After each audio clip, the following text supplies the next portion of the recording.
Hi, everybody. I'm Olivia F. Scott, the creator of Freedom at the Mat, a safe and sacred place for women to find their peace, find their freedom, and improve their health and wellness all in one place. So, we're proud to really offer expert conversations as well as real women conversation, real people conversation, to offer helpful, applicable information to really improve our community.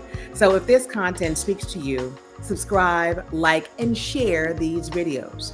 Today, we're going to talk with a reputed doctor, Dr. Columbus Batiste, about broken heart syndrome and why it's okay to be selfish. Listen in. You're so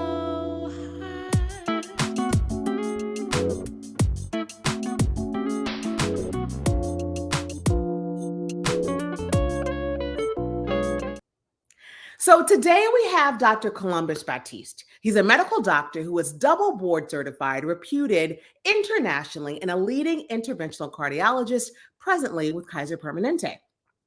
California-based Batiste is also the author of his new book, Selfish, co-founder of Healthy Heart Nation and a celebrity media contributor who's featured in numerous documentaries, articles, and podcasts. We are very grateful to have him impart his wisdom with us today. Dr. Batiste's mission is to educate so that each one of us can teach another one about the power of health, promoting the focus in the form of plant-based natural food sources with activity, sleep, and gratitude. We're going to talk about that plant-based a little bit more today. Through the support of many giants in the field of lifestyle medicine, Dr. Batiste embarked on a crusade to educate and empower patients to enact change and to prevent disease.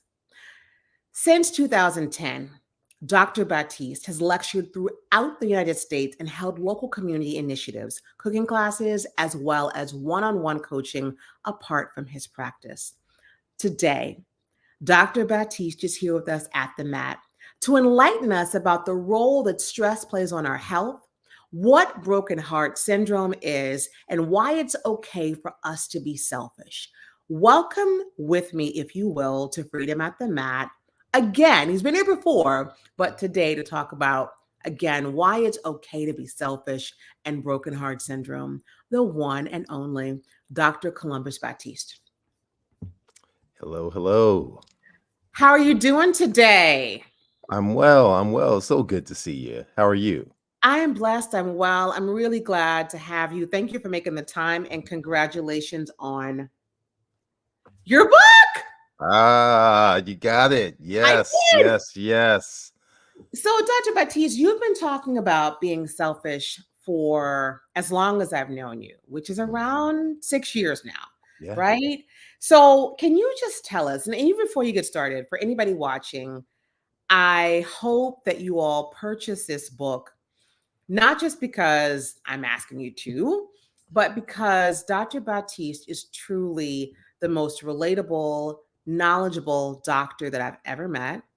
Even more so from a cardiologist perspective, heart disease is number one killer for women still, right, Dr. Batiste? Yes, it is. And for any of us, we all are at risk for heart disease and for broken heart syndrome. So he breaks it down, the correlation between stress, heart health, and overall health and disease state in the book in such a digestible way. I hope that you guys will consider purchasing the book. But with that said, Dr. Batiste, can you tell us, what does it mean to be selfish?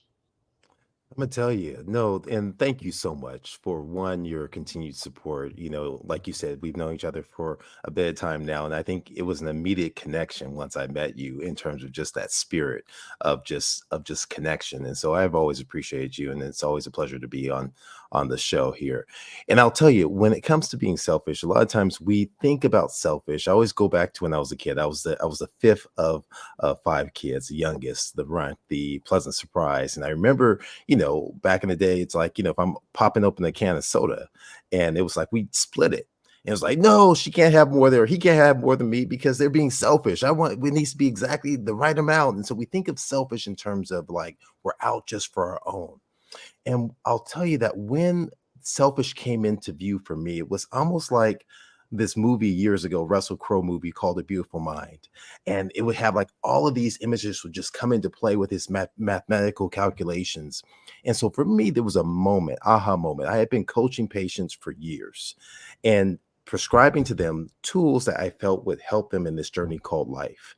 And I was listening to this Michael Jordan clip, and he talked about that in order to be great, you have to be selfish, that you have to go ahead and you have to go into your hole and do what you needed to.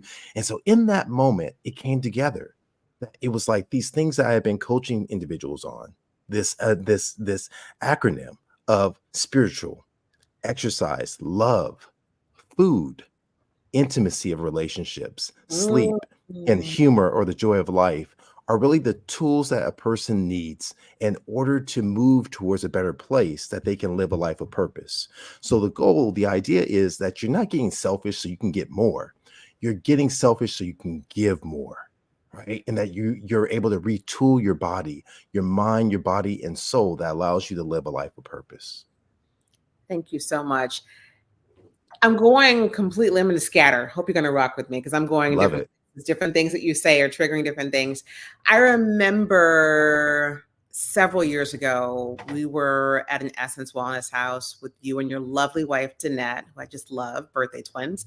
And you'd mentioned to me, I don't know if you, somehow you were asking me about if I had a partner at that time. Mhm. And something came up around that. And you introduced to me this knowledge of the importance of intimacy in your lives. Can you speak to that a little bit? Because it's something that I think that many of us, because we're not finding the partners that we want, right? We are going it alone. Mhm. And now there's this movement of, well, you don't need anybody.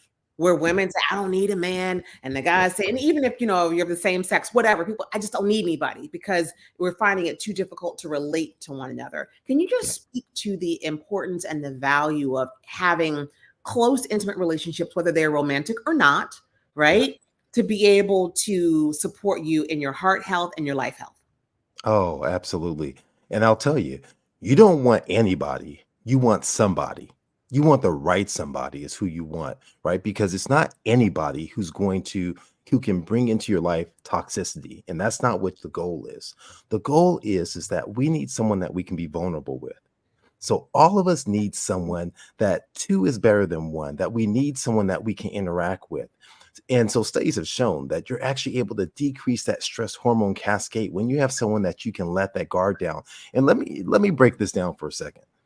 So it's not good enough just to say I want someone that I'm gonna go through this journey of life with, but can I have someone where I can be vulnerable? I can lower that brick wall, that defense that I built up to protect myself. I can be a nerd, I can be goofy, I can be silly, I can be all those things, and there's no judgment. There's Mm. no judgment. That when you find that person, whether it's a friend, a companion, a romantic relationship, there's power in that to heal. And so studies have shown that we're better off, that our immune system is much better. Studies have shown that our heart health improves, that our blood pressure lowers, our longevity is there. It's not just solely about being married or being in a relationship like that, but do you have a circle of friends, a network that Mm. can help you move towards the goal that you're going in, that you want to go in, that you desire to go in, and that's where the power lies. And so this intimacy, we have seen this really manifest in this social experiment called COVID. During the pandemic, we saw not only isolation, but we saw loneliness. And there is a difference between isolation and loneliness. I can Right. be in a crowd and feel lonely. I can Yes. feel alone because I expect that my relationships are going to be different and they may not be, and I may feel alone, right? Versus me being in that isolation, but I have a strong network of people that I'm on the phone with and I'm rocking with via online, whatever it is, and I don't feel alone at all. I may have a pet that's there too as well. And so all these things are significant when we look at the concept of intimacy, combating once again that stressor called loneliness, that stressor called isolation. So that goes so easily. Thank you for breaking that down for us. As you're speaking, that goes very easily into broken heart syndrome. I'd like for you to tell us, because I was reading your book, which is incredible and just Thank you. so insightful. It's definitely transformative for me. You talk about Angie. And you Yeah. talk about how, I would like for you to tell us a little bit. I don't want to be a spoiler for the book, but a little bit Okay. about Angie and that she had broken heart syndrome.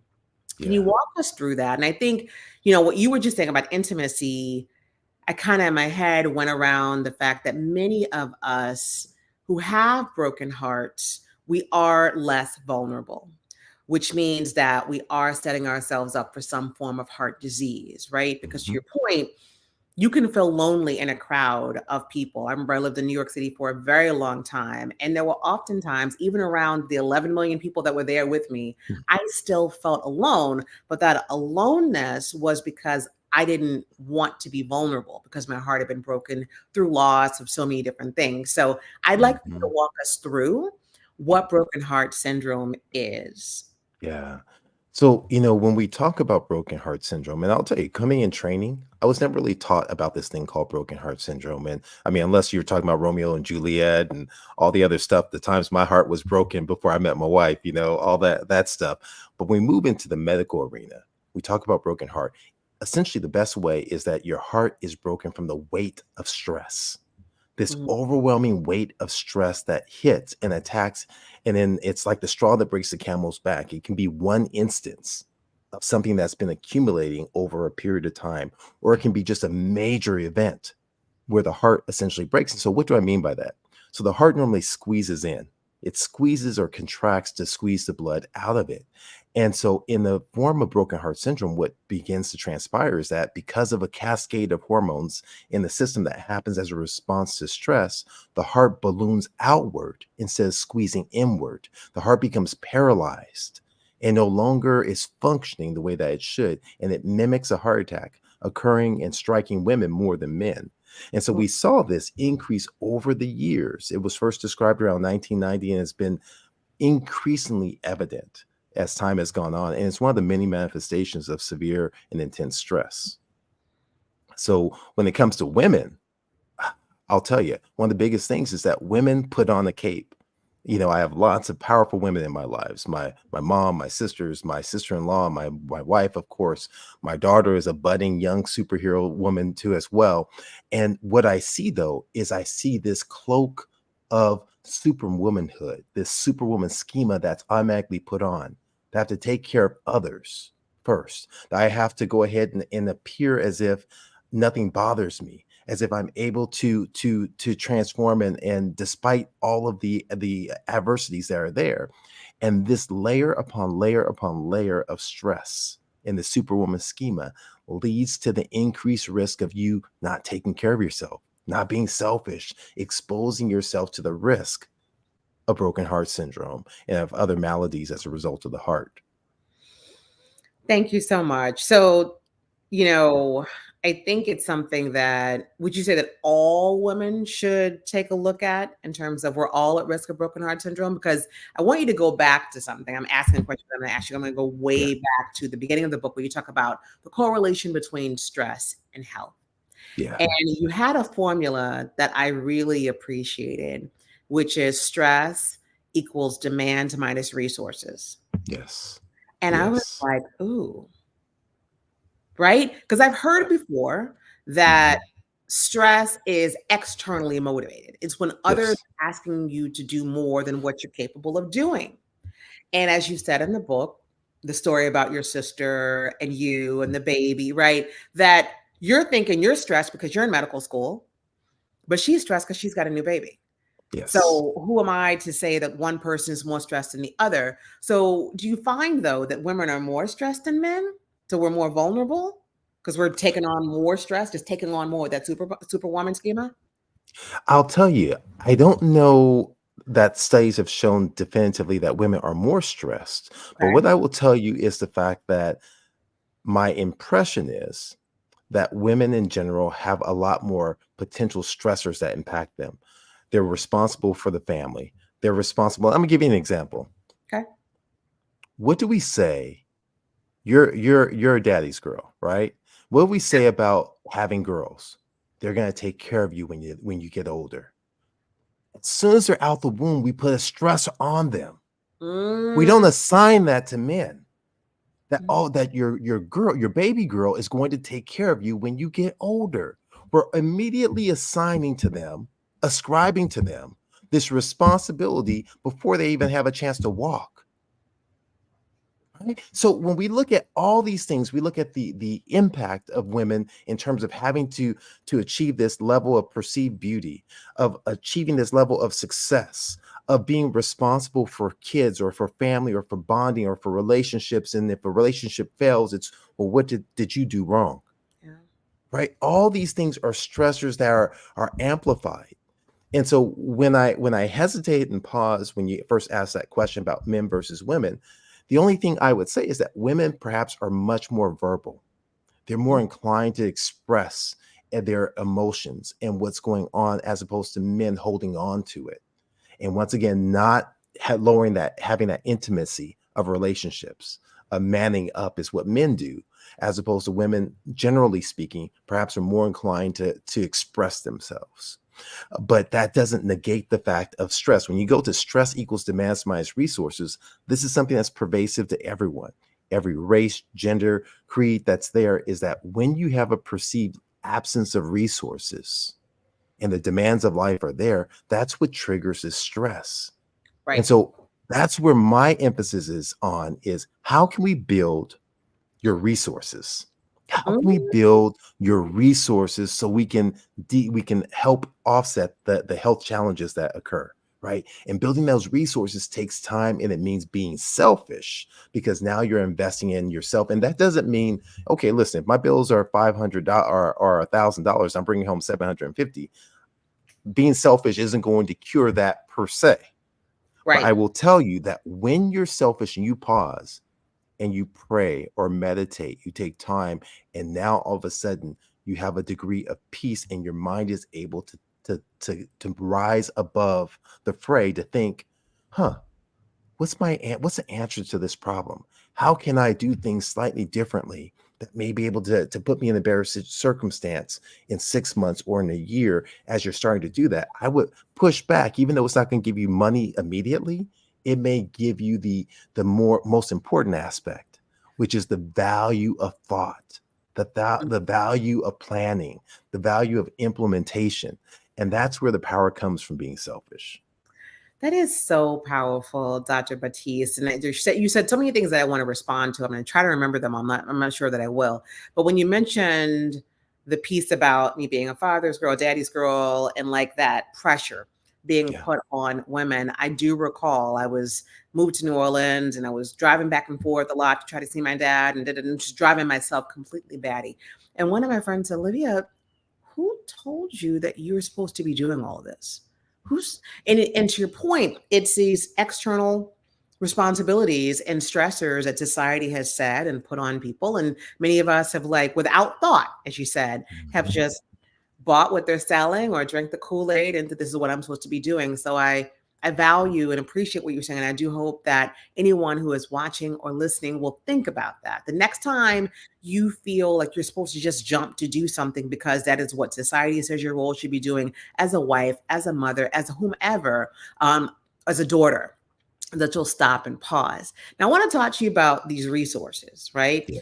Because one of the things I want to talk about is food. And I know that you are an advocate for plant based diets. So we've been talking about this for a while. You've kind of gotten me over. I've been backsliding, but I know for sure that everything in my body does feel better when I'm on a plant-based diet. I feel it. I feel it from my digestion. I feel it every place. So because food brings many of us pleasure and joy. And for so many of us, this is how we access pleasure and joy, right? We may not Yes. have money to go to Cabo for a weekend, right? Especially in Yeah. New Orleans, I see it. We're getting happy and joy and pleasure from food, right? Yes. Many of us have poor eating habits because we eat to make us happy for the moment.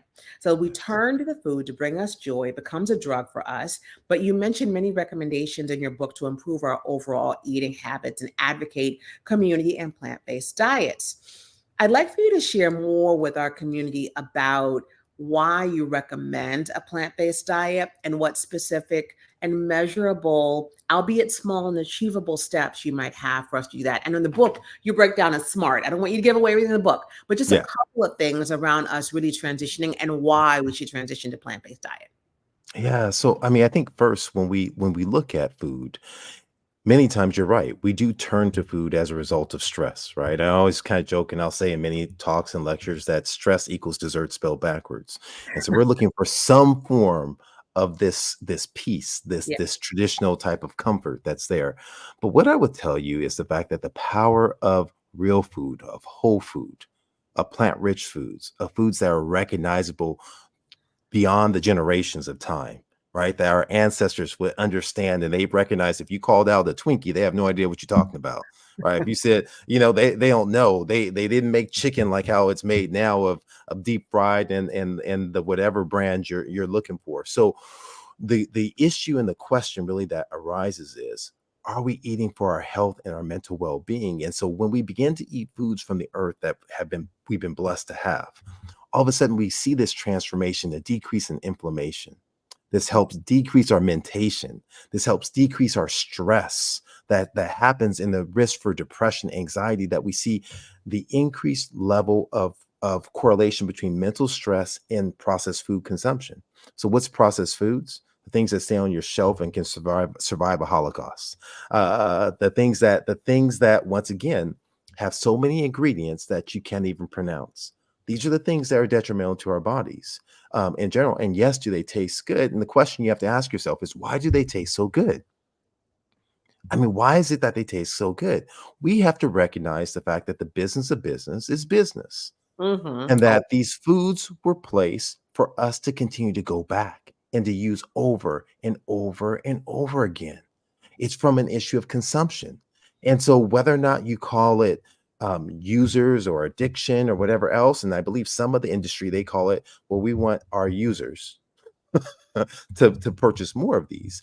And so, when you begin to eat foods that are of the earth, that craving declines. That's there. All of a sudden, the mental clarity. John Sally, I remember talking to John Sally once upon a time, and we were talking about. He said that when he started moving towards eating a plant-based diet, a vegan diet, all of a sudden he had more mental clarity on the floor. The plays and everything else started coming into play. My own colleague, he's now about 7 years into practice. When he first came in, we'd have these debates, and he decided he would go ahead. He was like, Batiste, man, I don't know. He said, this may be all in my head, but I feel like if I'm sharper. I was like, it's not, it is in your head. I said, it is all in your head, right? It's a process that's happening. And so we know that transformation can happen immediately. And so here's the thing, Olivia. My goal isn't for people to absolve themselves of their culture or who they are. I want us to really recognize when we reflect back on those good times, those good memories, they're memories of social interactions. They're memories of our loved ones, of time spending together, or perhaps cooking or doing things. The food is a surrogate that brings and helps trigger those memories together. What I'm encouraging folks to do is create new memories, create new opportunities that, yes, still enjoy your things. It's not an all or none phenomenon. Yes, I'd love for everyone to be 100% plant based. But what I'll tell you is that every little bit adds up to a lot.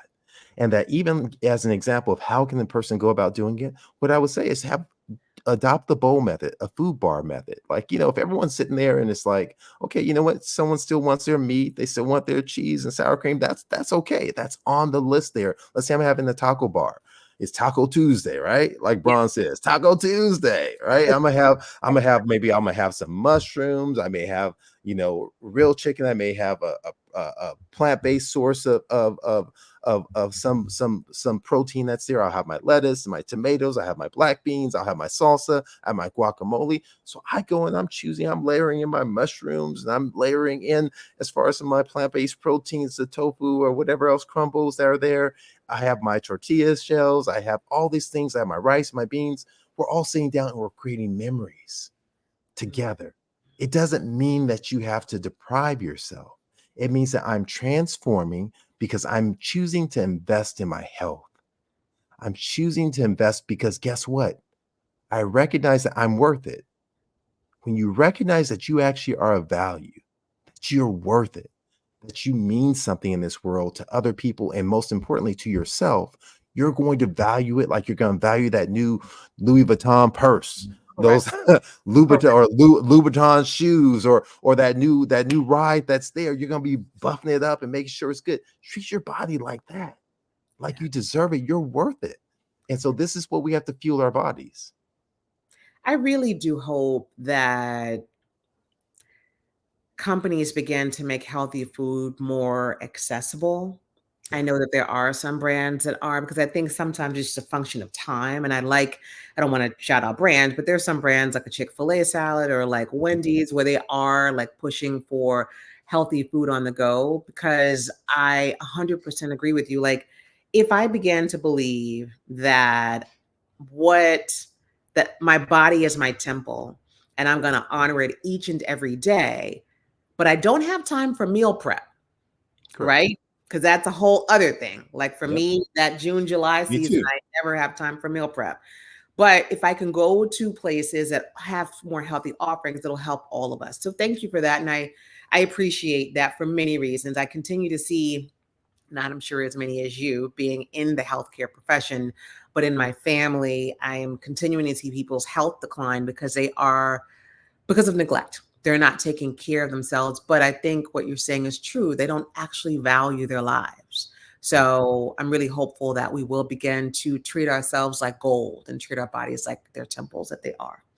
But So, Olivia, I want to add one thing in there too as well. And because when I look at meal prep, I'm busy, and my wife is a wonderful woman, but she's not like sitting there like June Cleaver and saying, "Honey, here's your slippers and the newspaper for you, and here's your meal," sitting there like that, right? And that's okay because I married her for that reason. right. Good. But so when I stock and we buy things, I'm buying frozen vegetables. I may buy and cheat and buy frozen rice that's there that I just pop in the microwave. I may have canned beans. I have everything that I can do a chipotle. I can do a whatever and create like a bowl quickly that Yes. takes zero time. It's just a concept. So if you shift your mind and thinking, okay, you know what? I can have a potato bar, I can have Italian, I can have whatever it is, and I'm going to just do a bowl real quick. It takes 5 minutes and under to really throw that together inside of a glass bowl, pop in the microwave. I say glass because I want to protect you from microplastics out there, which are causing a major issue in terms of the future right there. So have glass, have ceramic is going to be much better for you. Just another Thank, little tip. thank you. Just chock full of gems. I appreciate you. Talk to you forever, but I've got just a couple more questions for you. So, much to my chagrin, literally, and I need you to dispel this for me. I was reading in your book, you shared that in some randomized controlled trials, Mhm. that supplements have not proven to make much of a difference. Yeah. Is that true? Unfortunately, and listen, my father, I talk about my father in the book, and my father sold herbs, and we had just stacks of herbs all around. And listen, it's not that herbs may not provide any value. When we look at literature to figure out comparing different types of vitamins or supplements compared to placebo, which means the power of the mind, right? Everything when we talk about placebo, it's not just a sugar pill. It means it's an inorganic substance that has no biological activity. And so what we're comparing it to is the power of your mind, the power of belief. And so when we look at that in that context and we see that there's not a statistically significant difference in many of these supplements, here's the reason why.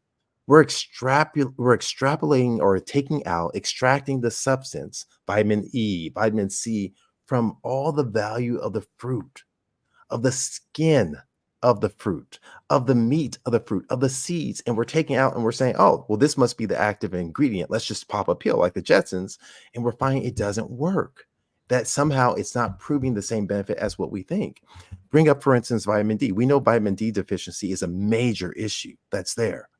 But in many, many, many studies, specifically around cardiovascular health, we see that we don't see an improvement. And Mm, that's what I propose is because what we're looking for is a surrogate to sunlight.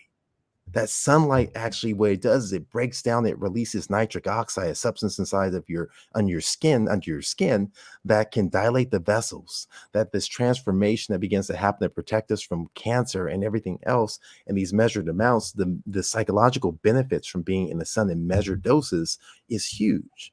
And so that's really what we're seeing. Now, I'm not saying all supplements. So we know there's some benefit from omega 3s for Alzheimer's and for mental health and its cardiovascular health.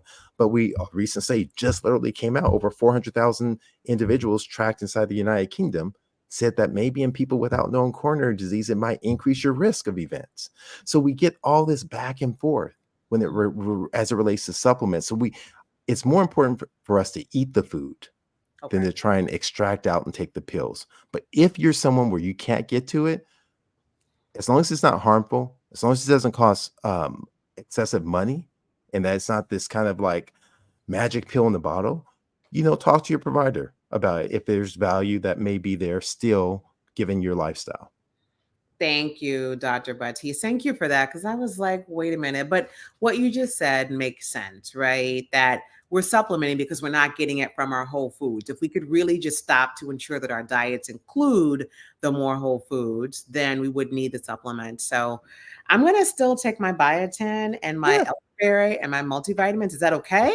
that is absolutely. But Okay. don't do the and you're I'm saying you, not you specifically, Olivia, All of but us. Yeah. to your listeners out there, don't pop in the all the great supplements and then you go to the fast food joint and like, I got my good stuff, I'm good to go now, right? Got That I'm not taking care of all the pillars of selfish. I'm popping a pill thinking it's going to be the cure all.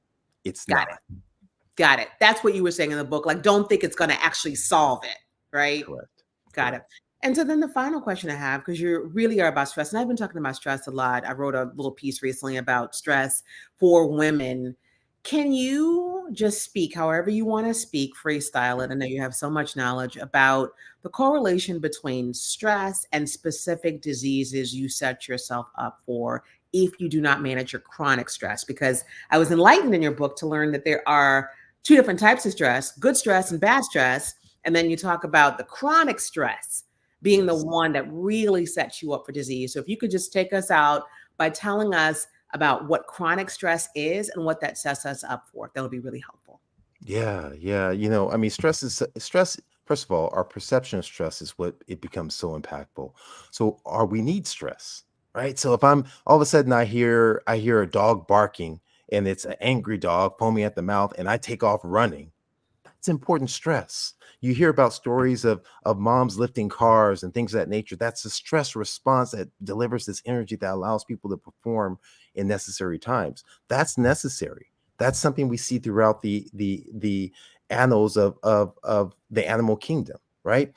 But the problem is that when this stress becomes repeated, and it's daily. Now you're having this daily stress. Now this stress hormone, it stays at a low persistent level that increases, that's there. So now you have, think of it like this inflammation, this slow simmer on the fire that you're turning up slowly, right? This fire is going up. Now, what begins to happen as that fire goes up and you're making your roux or you're cooking those vegetables, all of a sudden things start to boil and on the inside, and that flame that's there, this inflammation begins to increase.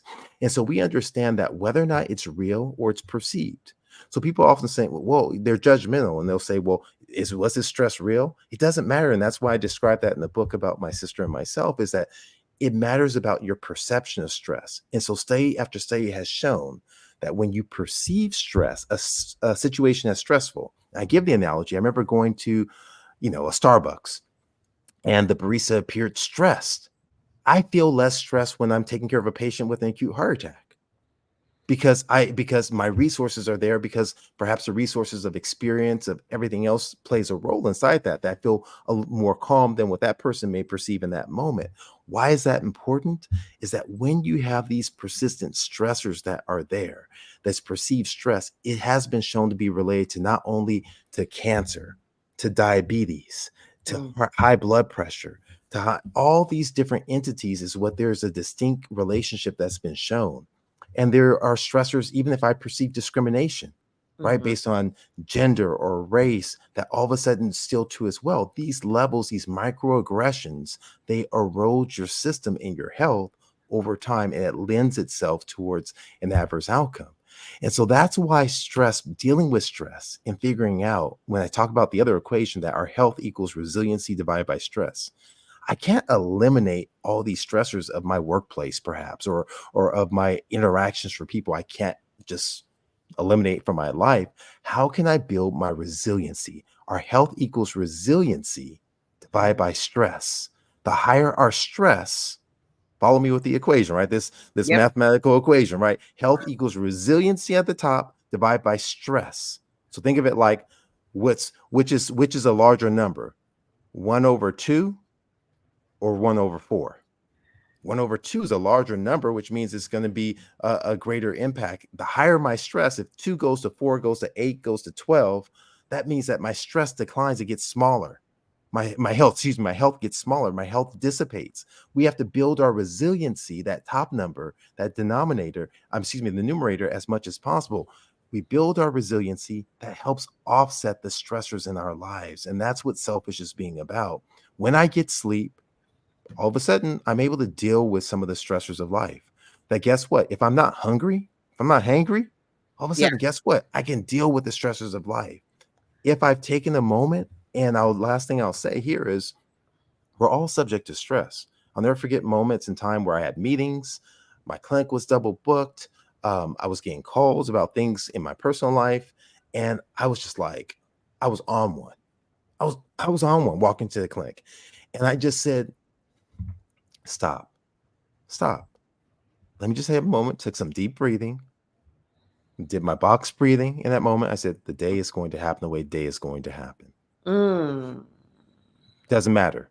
This time tomorrow, this day will be over. And Mm. when I put things in that context, things slowed down for me. It slowed down in that moment. And all of a sudden, I was able to deal with what was happening in that moment. And so we have to stop, challenge, and choose our response. We have to really kind of put things into perspective. And what are we looking to accomplish out of it? Because guess what? This thing called life is short. It's very short. And we have to do our best to kind of instill ourselves with the resiliency to live well, find moments to laugh, inside there. That's a great offsetter.